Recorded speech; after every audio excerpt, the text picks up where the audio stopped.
Hi, I'm Asha from eAgeTutor, and here we are to talk about the next round of questions, the experiential questions. Now, having found out about you as a person, the personality value that you are about to add to the company, we come to the backbone of the interview. Are you able to speak engagingly and interestingly about your previous work experiences, your career so far? Now, this in a sense is really a very important part of the interview, because this is where your panel is going to judge your professional readiness, whether you have the stuff that it takes to work in that company, whether you have that preparedness to enter that company's doors.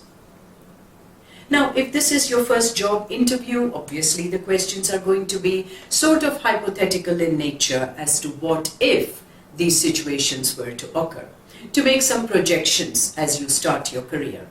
But if you come with past experience, you've got to let the interviewing panel know that you have done a good job so far, you've been serious about your career, but now at this point you are coming to them with new vigor, new kind of determination, perhaps some new resolutions to do things better, differently, to indicate to them that you are more serious than ever before and you are going to offer even better skills to this company that's hiring you.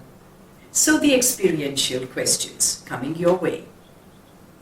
So the obvious question, the first one coming to you, why have you left your previous organization? One of the things that you should not be saying here, of course, are a bunch of negative things about your previous company. No, you should not answer this one with my previous boss was a beast, or my team was useless, or the company had a whole bunch of negatives to it. But put a positive spin on the response to this question. Shift the focus to why you want to join these people instead. So a good way to answer this question might be to start off with what a great experience you had working for your previous company, how deeply indebted you are for having brought you this far, but now you are ready to transition into a new playing field. Say that you've always been a dynamic sort and that you have put in all these years in your previous company, but you didn't want to be stagnated. And so say, I'm ready to move on, to try my skills in a new, different place, and therefore you're making this shift.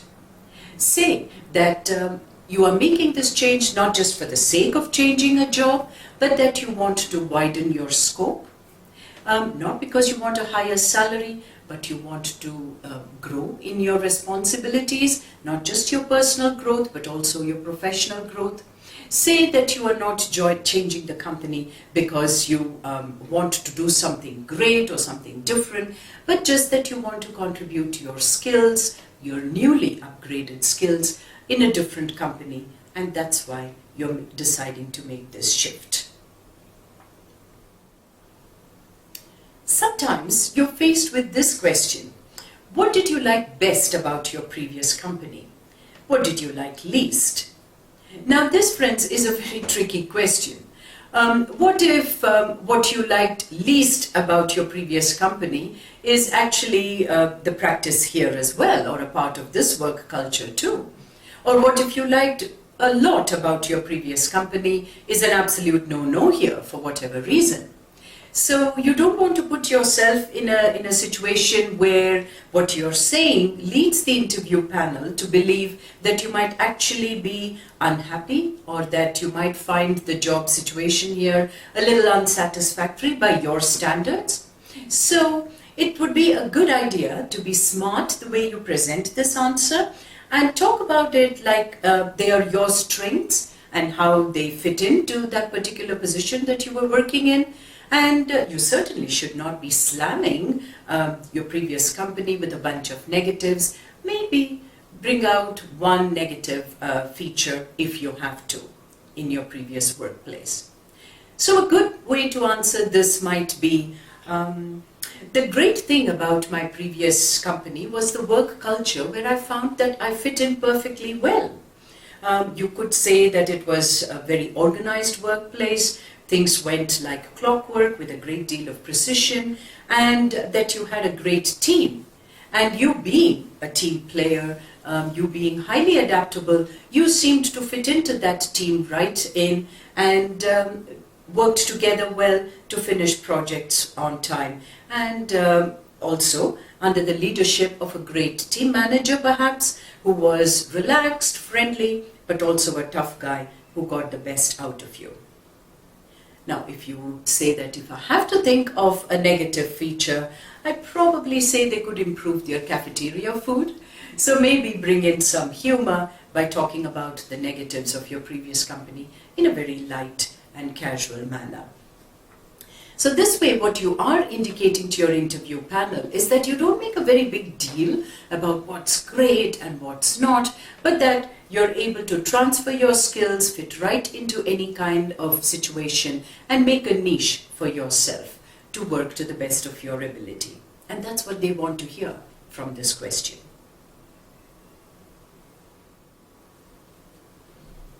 All right, having spoken a little bit about your past, now perhaps the questions will shift towards, based on your past experiences, your readiness to enter this company. So they might ask you, what are you looking for that you expect to find in our company?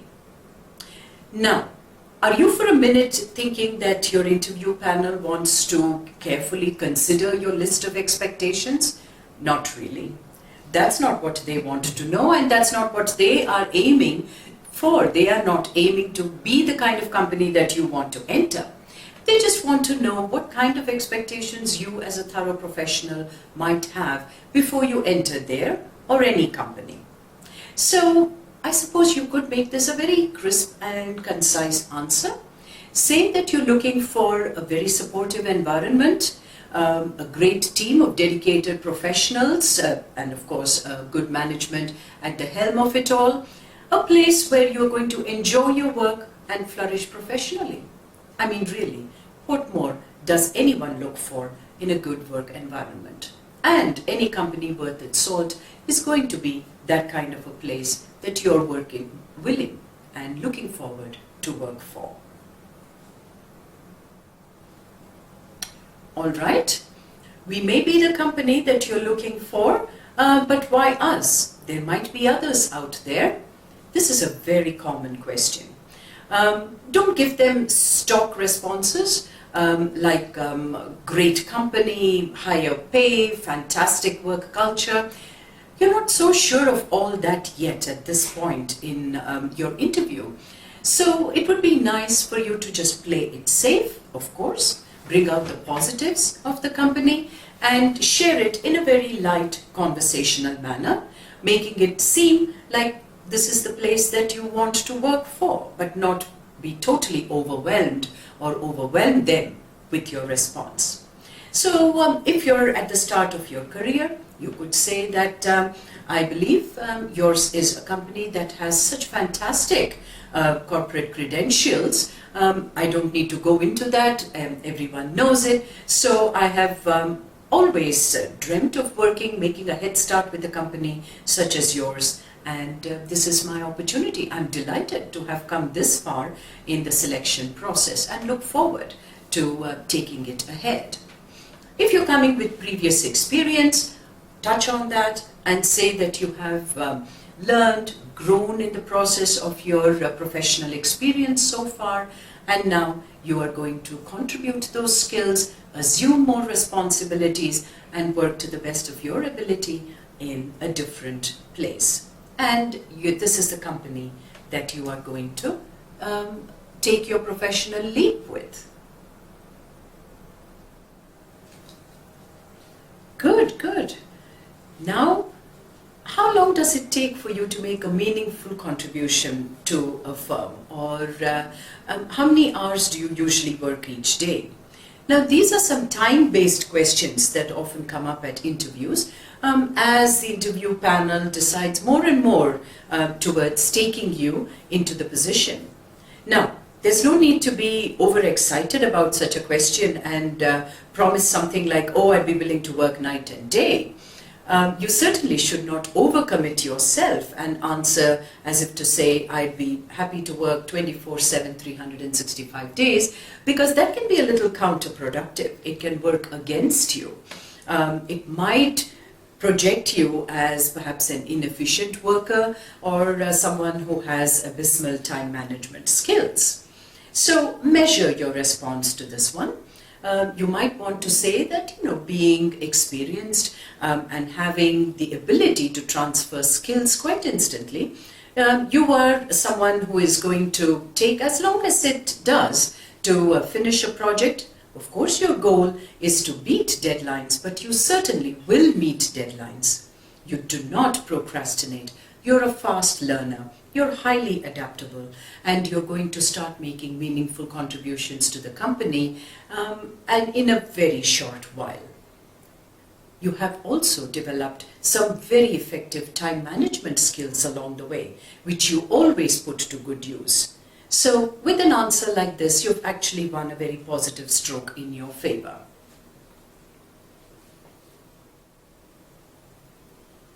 Wow. At this stage of the interview, it could be that the interview panel is very interested in you and they might be ready to offer you something beyond your expectations. So how about if a question like, are you ready to assume managerial position, or are you ready to take on some leadership roles in our company? Show your enthusiasm immediately. Make the eye contact and indicate to the interview panel that you are delighted, and say so. Say, wow, I really would be delighted to work in that capacity for the company. Say that you have always believed leaders are made, and therefore you have worked hard to upskill yourself, to keep abreast with what's happening in your line of work, and therefore this would be really like a crowning glory for all the effort that you have put in so far in your career. Say that you are more than ready to take on the challenges and responsibilities that this kind of a position might entail, that you're willing to build together a team, groom them, work with them, liaise with the senior management, and take on any kind of challenging projects that you will be in charge of in that kind of a position. So yes, answer positively, answer with readiness. Now, an obvious question that can come your way after the offer of the leadership role could be, now why haven't you advanced in your earlier company? You have to be very careful when answering this one. And the last thing that you want to tell the interview panel is that perhaps I was not extra nice to my boss, or I was too open and critical of my company's workings or my ethos, and the company's ethos came into conflict. None of these, which sound like excuses or perhaps some defenses you're making up in explanation for why you were not advancing. In fact, you should shift the focus from a sort of negative aspect of this question and be more positive and forward-looking. You don't even have to dwell on why you didn't advance if you could just focus on what you're looking forward to doing in the company that you are interviewing for. So a smart answer to this question might be, I have been very happy with the work that I have done in my previous company so far, and to the satisfaction of the management and the team. However, with my dynamism and with my need to just move on, try new avenues, I've now looked into focusing on contributing my skills to newer playing fields. And when an opportunity came around from a company such as yours, I thought I must avail of it. Sometimes in a big company, there are so many contenders vying for the few top posts there are. I don't particularly feel like I lost out in a race or a competition. It's just that I'm striking out. And I'm going to now work, do what I can, do best, move on, move ahead in a new company. That's all there is to it. Now that would be a good approach to answer this question. So with responses like these, you have practically nailed the experiential questions part of the interview. Before we move on to the thinking out of the box, thinking on your feet, smartness quotient questions, which are next, I'll see you later. Bye.